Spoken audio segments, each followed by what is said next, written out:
Olá, minha gente. Muito bom dia, boa tarde, boa noite. Conforme seja a hora que você esteja vendo a postagem desse vídeo, tá certo?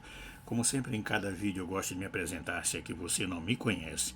O meu nome é Jaime Viana e eu sou mais um entre os milhares a batalhar pela fé que uma vez foi dada aos santos. Batalhar significa entrar de corpo e alma nesta luta. Eu sei que muitos de nós vivemos uma vida de luta, uma vida de batalha inconstante. Quer queira ou não, quer a gente dê uma de síndrome de avestruz, de querer enfiar a cabeça sobre o buraco que está à nossa frente, para não vermos a atrocidade que esse mundo nos apresenta todo dia, todo instante. Mas uma coisa é certa, eu estou aqui, eu me prontifiquei, quando no passado era uma pessoa que vivia acorrentado, escravizado pelo pecado, condenado, como eu sempre digo nos vídeos aqui anteriores, a passar a eternidade longe do meu Senhor e Salvador. Mas um dia, pela sua infinita graça e misericórdia, não por merecimento, como diz Efésios 2:8, não é por merecer, não é por sermos bonzinhos, porque na verdade não somos, isso é um fato, isso é bíblico, isso é a expressão de Deus, deixando bem clara a condição do homem diante dele, porque não há um justo sequer. Por que eu estou calçando esta palavra neste momento dessa justificativa? Que é para o primeiro homem reconhecer que ele sem Deus não é nada. É como eu estava no caminho, eu era uma pessoa, como diz assim, digamos, um zumbi. Eu andava, eu me movimentava, eu comia, bebia, eu sorria, mas o vazio continuava dentro de mim. Até o dia que eu tive um encontro com o Senhor. É aí que há a mudança, até um dia que eu aceitei a proposta de Deus, de ter um relacionamento com ele. E isso é o cristianismo. Isso é a graça de Deus, é o verbo feito carne, é Deus enviando o seu Filho dos céus para a terra, para andar entre nós, conviver como nós, para sofrer no sentido de ser tentado, mas a diferença é que sem pecado. Aleluia. Eu agora aqui eu quero falar e sim eu vou adentrar a mensagem que Deus colocou no meu coração sobre o engano nessa jornada, o engano que pode estar todo dia nos sendo apresentado. Enquanto que a Bíblia nos diz que largo é a porta e espaçoso o caminho que conduz à perdição, mas que estreita é a porta e apertado o caminho que conduz à vida eterna, e são poucos que por ela entram, isso está relatado no Evangelho de Mateus, capítulo 7, versículo 13 e 14. Nós vemos aí essa facilidade que nós temos hoje. Hoje, em qualquer canto, se vê falar do Evangelho, se vê pregar do Evangelho, todo mundo, você passa, você sabe que é uma igreja evangélica, porque está todo mundo ali gritando, aleluia, glória a Deus, para tudo quanto é lado. Você vê pela sua maneira de analisar que ali é uma igreja, não é verdade? Ali dentro está todo mundo dando glória a Deus, aleluia. Aí eu falo, por que o Jaime acabou de dizer agora que nos é oferecido essa questão do engano? Porque hoje, apesar de se falar muito de Jesus, se falar do Evangelho, se falar que ele é bom, que ele liberta, que ele salva, que ele cura, que ele dá paz ao homem, que é bom o homem não beber, não fumar, não fazer nada disso, mas pouco tem se falado e tem se pregado com relação ao alerta para o inimigo de nossas almas. E esse é o papel dele. O diabo, ele tem desempenhado um papel importantíssimo nos nossos dias. Não que eu dê crédito a ele, mas é uma coisa certa. Ele tem colocado na cabeça das pessoas que simplesmente que ele não existe. Que essa questão de céu e inferno, Deus e diabo, é algo que foi criado pelos homens. E nessa mentalidade, as pessoas têm se esquecido de que para se achegar a Deus, como a Bíblia nos diz em Hebreus, no capítulo de Hebreus 11:6, diz que é necessário que aquele que se achega a Deus tem que acreditar que ele existe. Porque se tu creres, como disse o Senhor Jesus, tu verás a glória de Deus. Então, hoje, ele tem desempenhado esse papel com maestria, fazer todo mundo acreditar que ele não existe.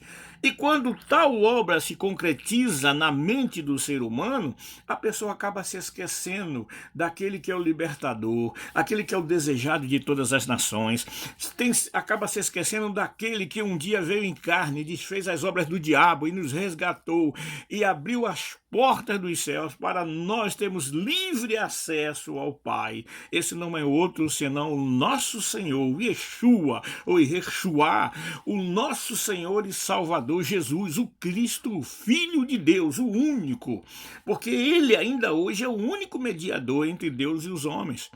E nessa busca que nós temos e nessas ofertas que nos é proposta, nós temos visto pelo caminho um evangelho, eu volto a frisar, porque eu estou batendo nessa tecla, porque é uma realidade, o evangelho de facilidades. Por isso que eu digo a você, em qualquer canto você vê se falar do amor de Deus, o quanto ele é bom, o quanto é maravilhoso, o quanto é bom estarmos numa igreja, mas melhor do que estarmos numa igreja é estarmos na presença de Deus. Entenda isso. Como é que é? Eu estou numa igreja e posso não estar na presença de Deus? Eu quero me lembrar junto com você do que está escrito no capítulo 15 do Evangelho de Lucas, na parábola da dracma perdida. Aqui há uma simbologia, aqui há uma verdadeira parábola que nos é revelada pelo nosso Senhor e Salvador Jesus Cristo. Uma mulher que tinha uma dracma. A dracma é como se fosse centavos nos dias de hoje. E ela perde aquela dracma dentro da casa dela. Aquela dracma estava perdida dentro da casa dela. Olha que coisa maravilhosa, olha como Deus nos alerta através da sua palavra. E ela acorda e ela começa a iluminar toda a casa, porque era de noite, estava no escuro, porque aquela dracma estava perdida em meio às trevas, e ela varre até que ela acha. E quando ela acha, ela chama todas as suas amigas e diz: alegrem-se comigo, eu achei a minha dracma perdida.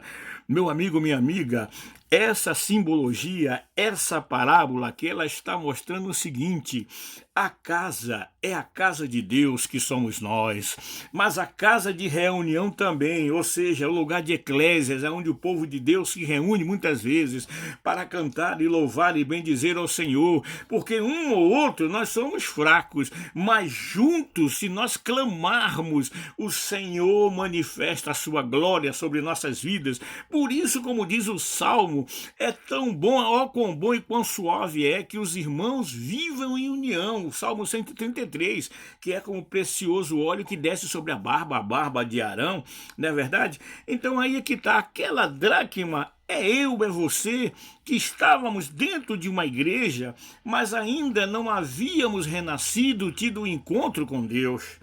E como é que isso acontece nos dias de hoje? Nós enchemos, nós vemos igrejas cheias, igreja que nos pátios, carros bonitos, pessoas desfilando com roupa para um lado e para o outro. Mas quando chama esse povo para oração, se diz: caiu uma pessoa endemoniada ali, a primeira coisa que eles dizem é: vai chamar o pastor. Quando na verdade nós somos templo do Espírito Santo, nós somos representantes de Cristo, eu, você, todo aquele que professa o nome de Jesus tem que andar como ele andou. É isso que a Bíblia nos ensina. Vou botar roupa comprida. Não, andar na virtude, na graça do Espírito Santo, para que no lugar que você passe, possa se cumprir o que Paulo diz em 2 Coríntios, o perfume de Cristo, meu irmão. Entenda isso. Você traz sobre a sua mente, no sentido espiritual, sobre a sua cabeça, aquilo que nos está relatado que era parte da indumentária do sacerdote do Deus vivo. Em Êxodo 28:36, vinha escrito logo assim, para quem olhasse de uma certa distância já pudesse entender: aquele homem é um homem de Deus, ele está declarando quem ele é, santidade ao Senhor, ou seja, alguém separado. Aleluia. Mas o que a gente vê hoje é uma coisa muito diferente. Por quê? Porque o inimigo tem operado esse tipo de pensamento nas pessoas com maestria. Tem gente que tem até medo de falar do diabo. Não fale não, porque a gente não falando ele já vem. Imagine se falar. Você pode falar se você é um servo de Deus, você pode, mas com a intenção de glorificar a Deus, de dizer que ele é um derrotado, como a Bíblia me ensina, e começar a dizer às pessoas que não é preciso temer, porque há um, e esse está em nossa vida, e esse é maior do que aquele que está nesse mundo de trevas. A igreja precisa precisa voltar a andar nas pisadas do seu Salvador.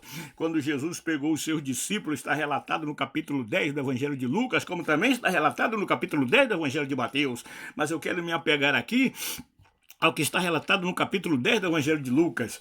Ele mandou que os seus discípulos fossem e pregassem o Evangelho. Até aí não há nenhuma novidade. Assim foi, Pai, Jesus que mandou, como Jesus manda hoje. Mandou a você, ide por todo mundo. O mundo começa na sua casa, seja o testemunho para os seus filhos, para a sua filha. Como é que você quer ter um filho salvo, uma filha salva, se você não dá o seu testemunho? Se o seu testemunho é só dentro da igreja, em casa, você é o outro lado da moeda.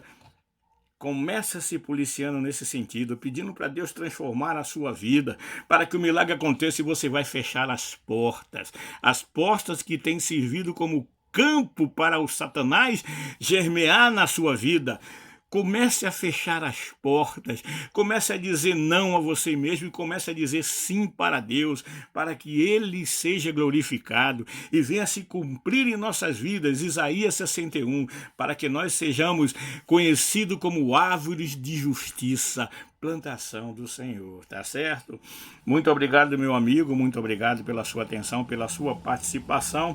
O que eu digo a você é, se possível, nos siga no Face, nos siga no YouTube, nos ajude a compartilhar esta mensagem de vida, de paz e transformação, porque ainda hoje o Evangelho de Cristo, isso aqui não há dúvida, é o poder de Deus que liberta todo aquele que nele crer. Fica na paz, que o resto a gente corre atrás em nome de Jesus. Amém. Graças a Deus, gente. Até a próxima. Amém, Jesus.